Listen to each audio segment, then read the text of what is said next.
Ano po ang climate change para sa inyo? Ha? Ano po ang climate change para sa inyo? Sino? Climate change po. Driving safe? Climate change po o pagbabago ng panahon po. Pagbabago. Bakit? Ngayon? Ano pong perspective niyo po? Kaya pag-uunawa niyo po sa climate change. Salamat. Ano ang climate change para sa inyo? Ikaw na! O pagbabago ng panahon?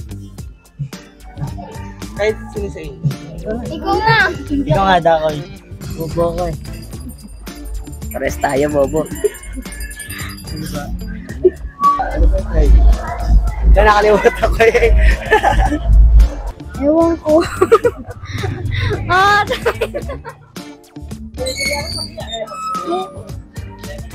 Bilang ina, ano ang climate change para sa'yo?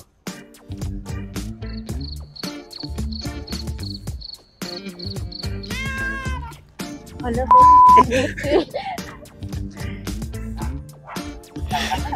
May cut ba yan?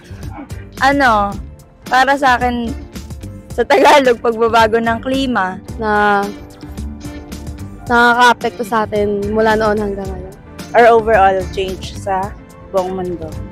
Yeah. Like yung pagtaas ng temperature. Dahil sa mga ano rin, sa mga Pagkakalat ng mga tao, like, sa pollution, Like pagdami or pagbawas ng mga forest. mga deforestation, gano'n. Kaya nagkakaroon ng global warming na nagkakos ng climate change.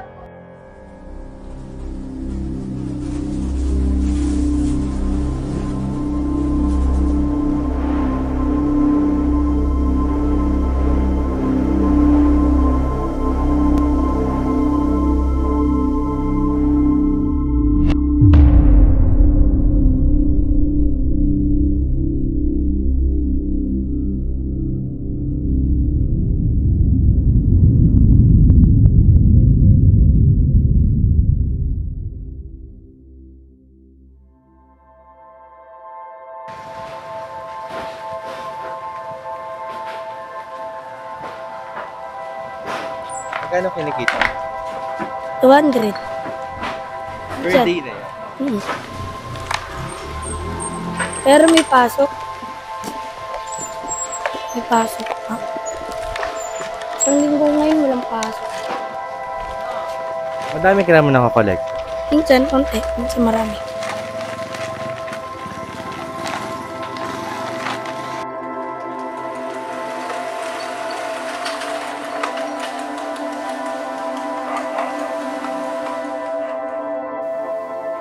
Palagi nating naririnig sa panunumpa sa watawat ng Pilipinas na ang mga Pilipino daw ay makabansa, makadiyos, makatao at makakalikasan.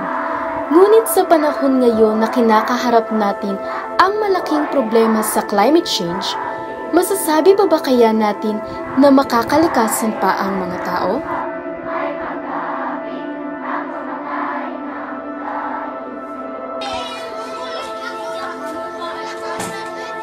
Patay na nga ba talaga ang ating inang kalikasan? Patay na nga ba si Mother? Sa iyong palagay, anong dahilan pagkasira ng kalikasan? Yung mga basura po na nagkakalat sa mga kalsada, sa mga kapaligiran po. Sa isang komunidad sa probinsya ng Cavite, nakilala namin ang isang kabataan na tumatakbong SK Kagawad o Sangguniang Kabataan Councilor sa kanilang barangay na isa ring environmental advocate. Hi, I'm Lawrence Deva. Princess Tacos. Hi, I'm Princess Tacos, 21 years old, currently taking Bachelor of Science in Customs Administration, and I am one of the running SK Councilor in our barangay. I am under the Environmental Committee, and one of my platforms is the Waste Management or the 3Rs Initiative. Nag-start ako this year lang, simula nung nakasama ako sa isang organization which is ako or Angat Kabataan Organization. So, nakasama kami sa Clean Up Drive. So, Clean Up Drive, alam naman natin na sobrang helpful sa environment kasi malilesen yung pollution and yung waste sa paligid. ayun yung naging start. Yun yung naging inspiration. Sa aming paglilibot sa komunidad na ito, nakapanayam din namin ng isang 57 years old na magsasakasyentista na dating gumagamit ng kemikal na pataba. Ako si Mario C. Propeta, isang magsasakasyentista ng Pitts Tansa. Nagsimula ako ng inorganic noong year 2009. Tapos nag-ship ako unti-unti sa organic mga taong 2011. Bago ako nag-ship sa farming, dati akong nasa industriya ng sa paggawaan ng mga steelwork, construction at saka automotive. Magmula noong 2015, may mga area ako na inilaan para sa pagtatanim ng sa pamamagitan ng natural na pagsasaka. Ayon sa datos ng National Aeronautics and Space Administration o NASA, ang climate change ay magdudulot ng mga kalamidad at pangyayaring hindi na maaaring masolusyonan pa, gaya na lamang ng grass fire, pagbaha at pagkatunaw ng yelo. Ang matinding sakuna ay matinding pagkasira. Bakit nga ba tayo humantong sa problemang ito? Tingin ko, naging problema yung climate change due sa human activities such as susunog or burning ng coal, mga ganon. Sa walang habas na pagbubuga ng mga carbon, galing sa mga sasakyan, sa mga pabrika, sa mga sinusunog ng mga hazardous na mga basura. Then, deforestation, isa sa major cause ng climate change. So, tingin ko yun yung mga major causes.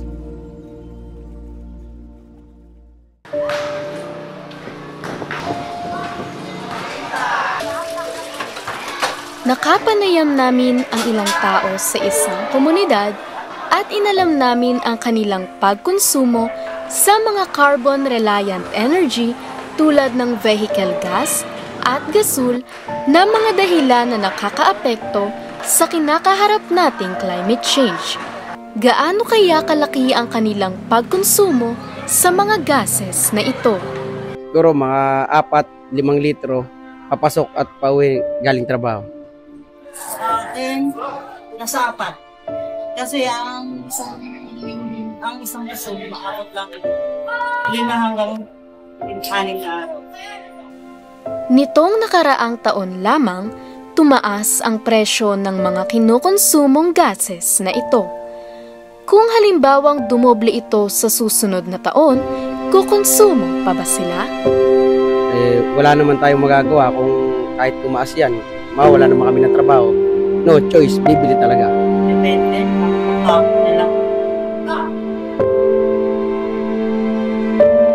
Sa hirap ng buhay ngayon, sumagi na kaya sa isip nila ang pagsuporta sa renewable energy tulad ng solar power operated appliances o vehicle?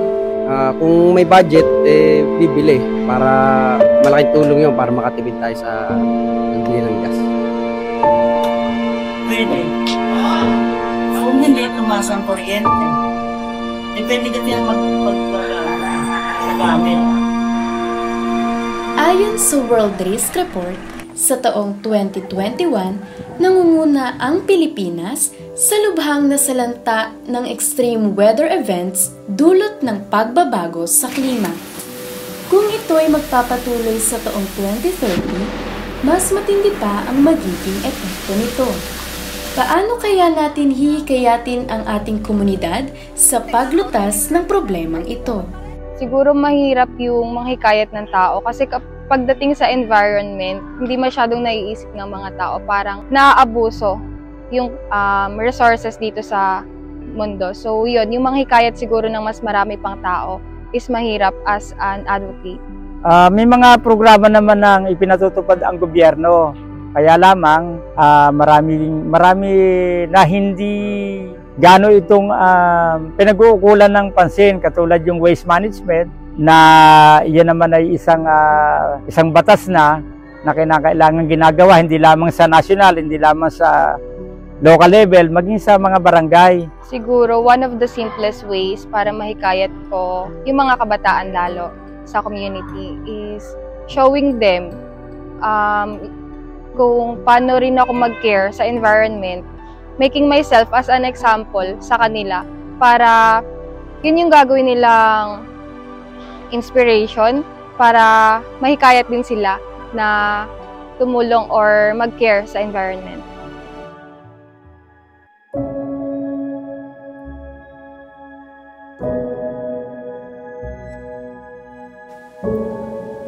Binisita namin ang isang yo-yo factory sa Cavite at inalam namin kung paano ang konsumo nila sa kuryente na nanggagaling sa non-renewable energy na dahilan ng patuloy na paglala ng climate change. Ang aircon lang naman dito nasa studio. Kaya pag lang may mga content na ginagawa, doon lang siya ginagamit. Kaya dito naman sa production, hindi naman wala namang aircon, ano lang, yan, electric fan lang, ceiling fan, yun lang naman ang ginagamitan. Napag-isipan niyo na po ba gumamit ng renewable energy resources po o alternatibong paraan ng paggamit ng kuryente? Usually, yeah, meron naman dyan sa loob, meron din kaming mga solar. Naisip namin yon kasi in case na magka-brownout, meron kaming alternative na ilaw. Pati dito sa labas ng warehouse, yan, lahat puro solar, lahat nandyan. Yun lang ang aming naisip na paraan para kahit paano makatipid din sa kuryente, sa konsumo. Ayon sa babala ng eksperto, sa taong 2030, kung hindi natin mapipigilan ang climate change, ay magkakaroon ito ng irreversible effects. Ano ba ang mangyayari kung hindi natin ito magagawa sa loob lamang ng 7 taon mula ngayong 2023? Siguro yun ay nakadepende sa mga bawat bansa kung mahigpit nilang ipatutupad ang mga panuntunan para mabawasan yung mga emission na inilalabas ng mga pabrika, ng mga sasakyan at ng iba pang mga makinarya na naglalabas ng hindi magandang mga substance sa ating hangin, sa ating kapaligiran. Siguro magiging possible yung 7 years if lahat ng tao magte-take ng initiative and magiging responsible sa paggamit ng resources dito sa mundo and yun nga, sa pag-care sa environment. If lahat kikilos, lahat ng tao, siguro magiging possible yung 7 years. Sa tingin mo ba ay maipapanalo mo ang kampanya? Feeling ko naman, pero ayoko maging kampante. Pero sana, hoping for the best.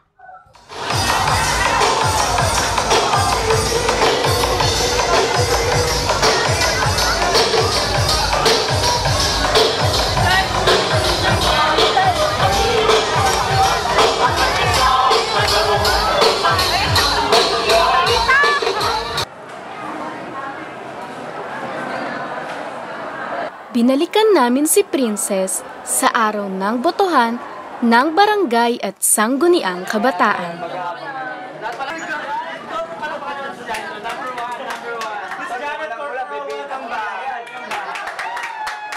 Umaga pa lamang ay abala na ang lahat at naghahanda na sa kung anong magiging resulta ng eleksyon.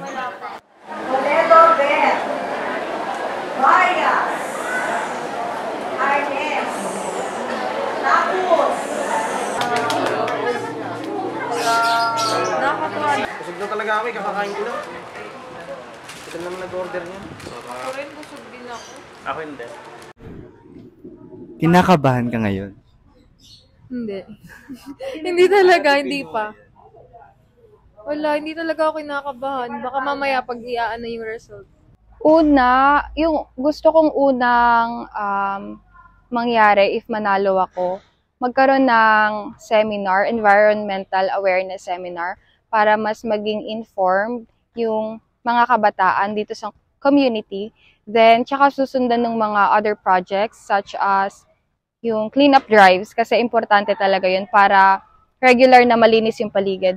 Then, yung other projects na waste management, then yung collection ng garbage, then meron din yung recognition ng most clean purok para mas mag-take ng initiative yung mga kabataan na linisin yung paligid nila.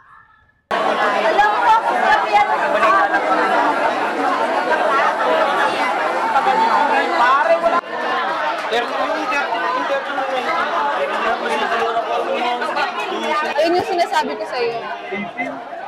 Kami ganyan din ang presinto, diba? 3118? Merong presinto, ikaw naman yung mas mataas. Ganun din. Parang ganun. Bangay lang nag-report. Dikit-dikit nga kayo.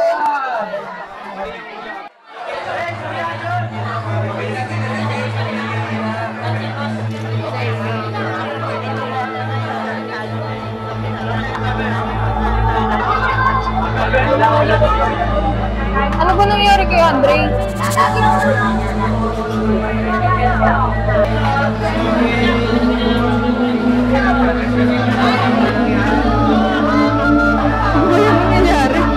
Ano kaya mangyayari? Ay, okay siya.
Sa lumalalang problema ng climate change, hindi dapat sumagi sa isip natin ang sumuko o umasa na lamang sa gobyerno.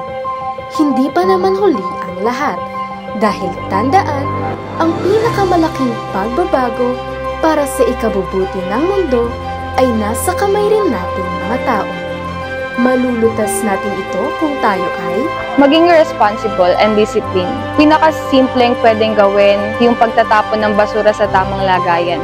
Yun, simulan doon sa pagiging responsible sa kung ano yung nasa paligid mo. Kailangan ngayon na mismo ay ating pagsama-samahan o pagtulong-tulungan. At sa nakikita ko, sa loob lamang ng mga 2 hanggang 3 taon ay napakalaki, hindi man sa buong mundo, tayo sa mismong bansa natin ay unti-unti nating maitataas yung antas ng kalidad ng ating magandang hangin, magandang paligid at magandang kapaligiran.